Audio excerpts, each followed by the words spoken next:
Teman-teman perawat, kali ini saya mau cerita tentang elektrolit yang disebut kalium. Ya, kalium sama kalsium mirip. Kalau yang ini nggak pakai S, jadi kalium, nggak ada S-nya. Nah, ini dia bentuknya, flakon isi 25 mili dalam bentuk KCl. Ya, isinya itu kalium berikatan dengan klorida. Dalam bahasa Inggris disebutnya potasium. Jadi potasium sama kalium itu sama, ya. Kandungan KCl itu 1 milimol sama dengan 1 mililiter. Ya, jadi nanti kalau kita menghitung pakai milimol atau pakai mililiter akan menghasilkan yang sama. Apa indikasinya? Indikasinya kita berikan kalau kadar kaliumnya rendah, namanya hipokalemia.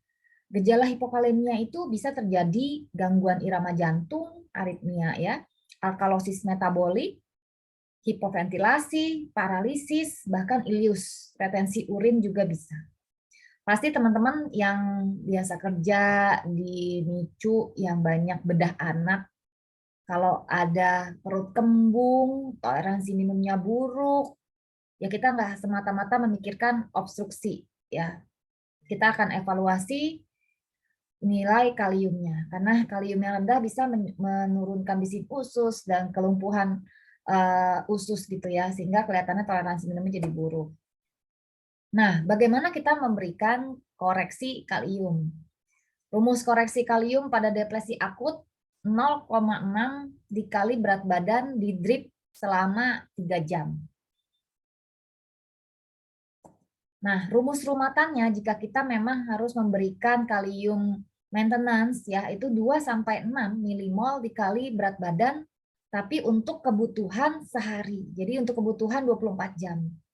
Kalau yang tadi dia terjadi penurunan kalium yang cukup cepat sehingga terjadi gejala-gejala hipokalemia, kita mau koreksi diberikannya 0,6 milimol dikali berat badan drip dalam waktu 3 jam.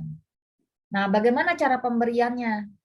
Kalium ini sebaiknya sih vena sentral karena dia cukup iritatif. Tapi kalau pakai vena perifer, larutannya jadi lebih encer. Itu aja. Ya, misalnya gini.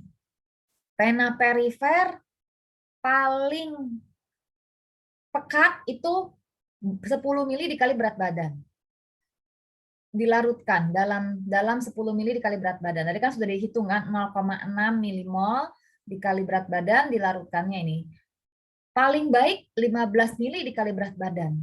Tapi ada bayi-bayi yang tidak bisa menerima cairan dalam jumlah yang banyak.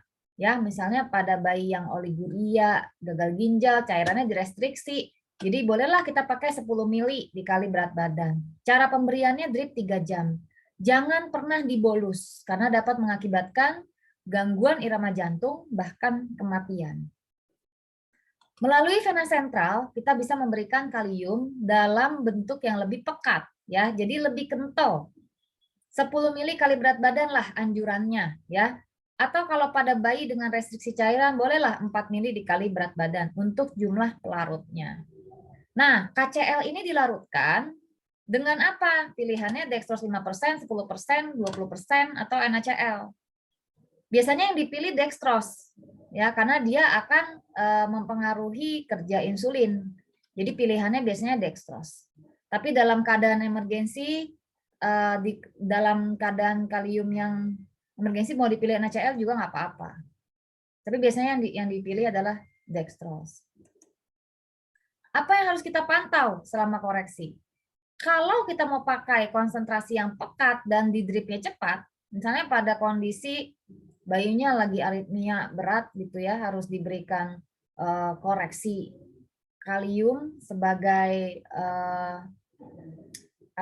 rate kontrol misalnya, maka kita harus pasang EKG ya. Kemudian yang harus dipantau adalah aritmia. Dia bisa menyembuhkan aritmia, tapi juga bisa menimbulkan aritmia ya.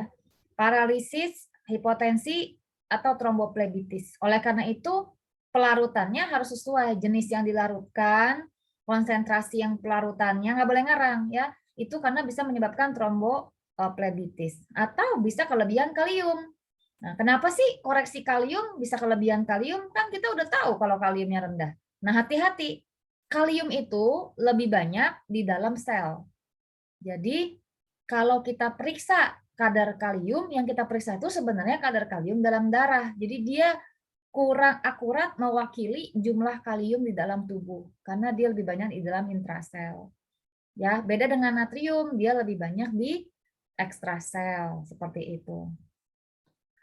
Mungkin itu saja tentang kalium. Semoga makin mencerahkan dan menyelamatkan banyak bayi-bayi kita.